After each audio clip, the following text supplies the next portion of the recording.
Olá, tudo bem? Eu sou o Caio César e esta é mais uma aula da nossa série sobre design de experiência. Hoje nós vamos falar sobre metas de design de experiência. O que são essas metas? Que tipos de metas existem? Como é que a gente faz para estabelecer essas metas? E, claro, alguns procedimentos que a gente pode fazer para validar essas metas. Mas antes da gente falar dos tipos de meta, é legal a gente entender o seguinte: as metas, elas têm que vir de algum lugar. De onde que normalmente vêm as metas de design de experiência?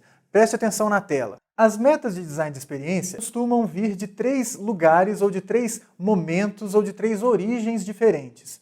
Primeiro, da demanda do cliente, seja porque ele vai implementar novas funcionalidades no aplicativo, no sistema, ou porque ele está migrando para uma nova plataforma, ou porque ele está sentindo a necessidade de se adaptar a novas linguagens visuais, enfim, uma demanda do cliente. Outra origem é de um problema ou de um conjunto de problemas detectados pelos usuários. Isso a gente vê, como vocês vão perceber a seguir, a gente pode encontrar isso em relatório de acesso, a gente pode encontrar isso em formulário de feedback, um monte de lugar pode servir para mostrar para a gente que o cliente do cliente está tendo problema, ou seja, que o usuário está tendo um problema.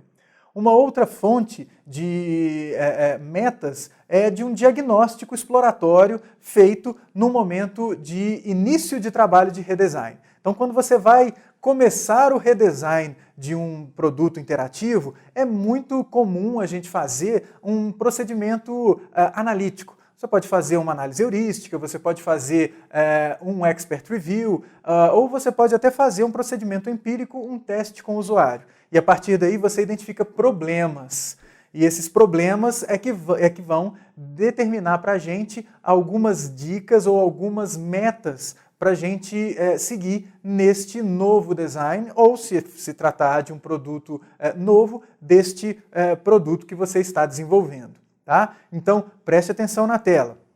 A gente primeiro identifica quais são as necessidades e características dos usuários, para depois verificar se aqueles objetivos, aquelas demandas iniciais que nos foram apontadas, se elas estão batendo com a realidade. Aí a gente adequa uma coisa à outra. Claro, a gente nunca vai mudar as necessidades e características dos usuários, porque isso é do usuário, não tem como a gente mudar. Mas a gente vai poder fazer adequações àquelas prováveis funcionalidades que a gente estava imaginando. Então, você teve uma ideia de funcionalidade, você detectou um problema, você fez um diagnóstico e descobriu alguma questão, aí você volta até as necessidades e características dos usuários, vê se uma coisa está casando com a outra, se não estiver, você faz uma adequação dos seus objetivos e aí você estabelece as metas.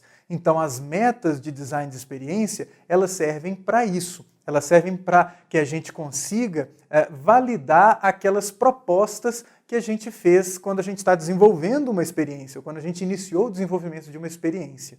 E quando é que a gente valida essas metas? Todas as metas de design de experiência, elas podem ser validadas em qualquer momento que a gente tenha um deliverable. O que é um deliverable? Aquilo que é entregável, é algo palpável, é algo validável. É um protótipo ou um produto funcional. Vamos aos momentos aqui do processo de design de experiência. Então veja na tela esses momentos e vocês vão ver onde é que se encaixam os procedimentos de validação. Então olha só, quando você fez uma análise dos usuários e descobriu as suas necessidades, você especificou os requisitos dos seus sistemas. E é claro, nesse momento que você também especifica quais vão ser as metas de design deste produto. E aí você vai para o design preliminar. O que é o design preliminar? É aquele momento em que você faz wireframe, que você faz esboços dos processos interativos, né? E nesse momento que você tem o wireframe pronto, que você tem algum tipo de esboço já desenhado, você pode fazer procedimentos de validação. São procedimentos exploratórios, você vai fazer algumas descobertas, ok? Volte ao diagrama para você ver. Depois desses testes exploratórios que você fez nos seus procedimentos ali de design preliminar, esses procedimentos eles podem ser feitos, como a gente já falou, antes do processo, aí é um teste com o usuário, etc., para revisão desses requisitos, mas é mais comum que aconteça o quê? Você faz o wireframe e faz um procedimento de validação. Depois, você faz um layout, e esse layout é um design mais detalhado, é um processo, é um produto de design mais detalhado. E aí você pode fazer algum tipo de verificação também nesse produto entregável. E por fim, você tem um protótipo. E o protótipo funcional, você vai ter aí também a oportunidade de fazer procedimentos de avaliação. Então, as metas, elas são verificadas sempre que a gente tem um deliverable. Quer dizer que a gente tem obrigação de fazer testes em cada um desses momentos? Não, a gente não tem obrigação de fazer testes em cada um desses momentos. Mas, se a gente for executar algum procedimento, é nesses momentos que os procedimentos vão se encaixar, ok? E que tipo de meta que a gente pode ter? A gente pode ter meta de tudo quanto é tipo. Volte aqui a tela para você ver um tipo de meta. Um tipo de meta que a gente pode ter de design de experiência é a meta de utilidade. Por exemplo, essa meta ela se refere à capacidade de alguma coisa ser executada, de alguma tarefa, de alguma funcionalidade ser executada. Então, um exemplo de meta é: o usuário deve ser capaz de conseguir concluir a tarefa em uma quantidade X de cliques, ou em uma quantidade X de passos, ou em uma quantidade X de tempo, ou em uma quantidade X de telas. Então, pense numa tarefa específica para uma experiência digital interativa e uma meta para a gente verificar se esta tarefa está proporcionando uma boa experiência ou se a execução dessa tarefa está proporcionando uma boa experiência para o usuário, é a gente validar isso numa quantidade de telas, de cliques, de passos, de tempo. E com o que eu comparo isso daí? Você vai comparar com aquilo que você imagina ser o ótimo. De onde que vem isso que você imagina ser o ótimo? Isso pode ser especificado autoritariamente por você. Você pode falar: eu acredito que o tempo ótimo para se executar essa tarefa é tantos minutos ou tantos segundos. E esse pode ser um caminho. Um outro caminho pode ser de comparação de serviços e de sistemas semelhantes. Então você vai lá nos concorrentes, nos serviços e sistemas semelhantes e mede a quantidade de tempo, a quantidade de passos que é necessário para executar uma tarefa semelhante a essa que você quer propor. Essa é outra possibilidade. Uma terceira possibilidade é você verificar quanto tempo, quantas telas, quantos passos os usuários que representam as suas personas, eles são, ou eles levam, quanto tempo eles levam para fazer aquela tarefa ou aquela atividade. Então, um exemplo de meta de utilidade é esse daí, é você ter uma coisa verificável, uma quantidade verificável de passos, de telas, de cliques que o usuário vai ter que dar para executar determinada tarefa. Se você olhar agora na tela de novo, você vai ver outro tipo de meta, meta de facilidade de uso. Então, mais uma vez, é importante que a gente entenda que é necessário ter uma variável para validação e para mensuração. Então, olha só, eu vou verificar se o usuário comete erros, por exemplo, quantos erros o usuário comete. Eu vou tentar entender qual é o impacto de cada um desses erros para o usuário. Por exemplo, se ele comete um erro e esse erro ele impede que o usuário conclua a tarefa, então esse é um erro grave. Se esse erro se repetir, eu preciso verificar a minha experiência, como é que estão essas telas, como é que estão esses passos, o que eu preciso fazer para melhorar isso daí. Ok? Então, meta de facilidade de uso, sempre tente estabelecer alguma coisa que você consiga medir. Uma quantidade de erro, o impacto do erro, e lógico, o impacto do erro sempre relacionado à conclusão da tarefa. Quanto mais grave um erro, maior é a influência na conclusão da tarefa. Beleza? Então veja aí na tela, mais uma vez, outro tipo de meta que a gente pode estabelecer. A gente pode estabelecer metas relacionadas à facilidade de aprendizado. Como é que você validaria uma meta de facilidade de aprendizado? Por exemplo, uma meta de facilidade de aprendizado seria: o usuário deve ser capaz de compreender essa instrução da primeira vez que ele lê a coisa. Beleza, então você tem que ter uma instrução clara numa tela e o usuário deve ser capaz de entender essa instrução rapidamente. Então, como é que você pode verificar se ele entendeu? Você, no momento que ele tem contato com a tela, você dá um tempo para ele se familiarizar com aquilo, executar o procedimento, e depois você pergunta para ele se ele aprendeu aquilo, se ele se lembra daquilo, ou se ele sabe o que ele tem que fazer, né? Uma das coisas que a gente pode fazer quando a gente está fazendo validação de meta de facilidade de aprendizado é utilizar de uma variável chamada Think Aloud, que é você pedir para o usuário pensar alto, falar o que ele está pensando quando ele vê cada uma das telas. Então isso é muito bacana e pode ser feito localmente ou remotamente. Você pode fazer isso por teleconferência e ele te explicar o que ele está entendendo daquela tela. E aí você consegue verificar se ele aprendeu aquilo que ele deveria aprender de acordo com as especificações feitas. Beleza? Então esse é mais um tipo de meta. Vamos ao próximo tipo de meta que a gente pode ter. Veja na tela aí. A gente pode ter meta relacionada à satisfação. Aí você pode me perguntar, mas Caio, satisfação é um quesito subjetivo. Então, se é um quesito subjetivo, a melhor maneira da gente verificar se a pessoa está satisfeita é observar a pessoa utilizando e fazer uma entrevista com essa pessoa para verificar se ela se mostrou satisfeita depois de utilizar aquilo, né? Outra dica que a gente pode dar é a de aplicação de metodologias já estabelecidas de verificação de satisfação ou de medição de satisfação. Tem uma metodologia chamada ServiQual, que ela é muito aplicada em marketing, que ela pode ser adotada aqui. Não é obrigatório, não. Tá? Outra coisa que é bacana com relação à satisfação é fazer monitoramento contínuo, por exemplo, de mídias sociais. Então, se você tem uma funcionalidade X, você pode fazer um monitoramento das pessoas reportando alguma coisa relacionada àquela funcionalidade nas mídias sociais. Por exemplo, as pessoas falando de como que elas se sentem satisfeitas de algum procedimento. Isso é muito comum a gente ver, não necessariamente reportando a satisfação, mas com relação às recomendações do Netflix, por exemplo.